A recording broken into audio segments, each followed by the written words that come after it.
Als de hoorn van het Maritiem Museum op het Amelon gaat, dan komen de vrijwilligers uit alle hoeken van Holland opdagen om de reddingsboot klaar te maken. De Abraham Fok waat in 1930 in Zeersnaam en is today een toeristische trekpleister. Nou ja, we maken de boel nog kant en klaar om uit te rukken. Ja. Nou ja, we doen het nou voor de gasten. Ja. Maar zo ging dat vroeger ook. Dan ging de fabrieksfluit. En dan, dan stoven we hierheen. En dan maakten we de boot klaar zover. Dan ging de pakken, zwesten en alles wat meer. En de motor liet even draaien dat die warm werd. Want voordat die paarden kwamen hadden we er wel even tijd voor. Het is ook een hele organisatie hoor. En er loopt heel wat omheen. Nou ja, dat had altijd mooi werk geweest. Ja. En je bent er ook tevreden over. Hoe ze komen. De Abraham Fok wordt naar het stroom van Holmlutsen troch 10 hinders. De route gaat dwars door het dorp. Op het stroom staan de tastreemde toeristen klaar om te zien hoe de hinders de reddingsboot de Waadzee loeken.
Ja, het is niet mechanisch, het is allemaal dierenkracht, mensenkracht, spectaculair.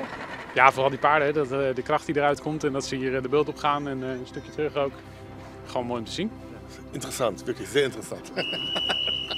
Heel mooi om te zien hoeveel toeschouwers er zijn, hoeveel vrijwilligers dit doen. Heel mooi.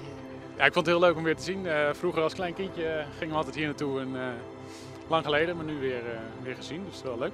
Ja. Het roept herinneringen op. Ja, zeker. Heel nostalgisch. Ja.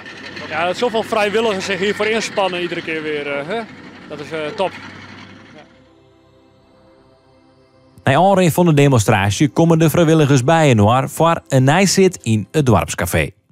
Dit is wel een van de hoogtepunten natuurlijk, maar het belangrijkste is natuurlijk de paardenreddingboot en de demonstratie op zich. Met een mooie zee, wat golven.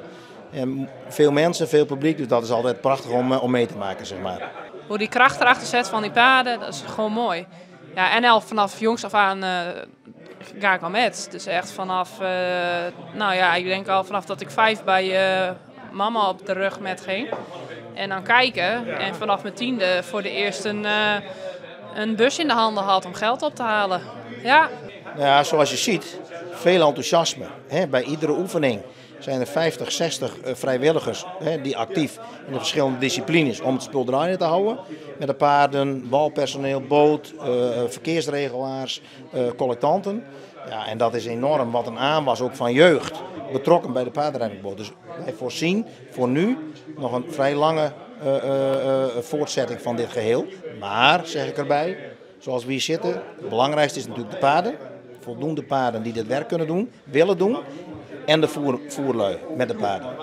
Ja, gewoon de connectie met mensen en gewoon dat je gewoon praatjes maakt. Gewoon dingen vertelt over wat je allemaal, over de geschiedenis ook van de boot en zo. En gewoon elke keer weer als die boot weer het strand op ziet, het geeft gewoon weer een adrenaline kick, soort van. Altijd weer een belevenis om mee te maken. Veel betrokken van families, vanuit families, vader op zoon.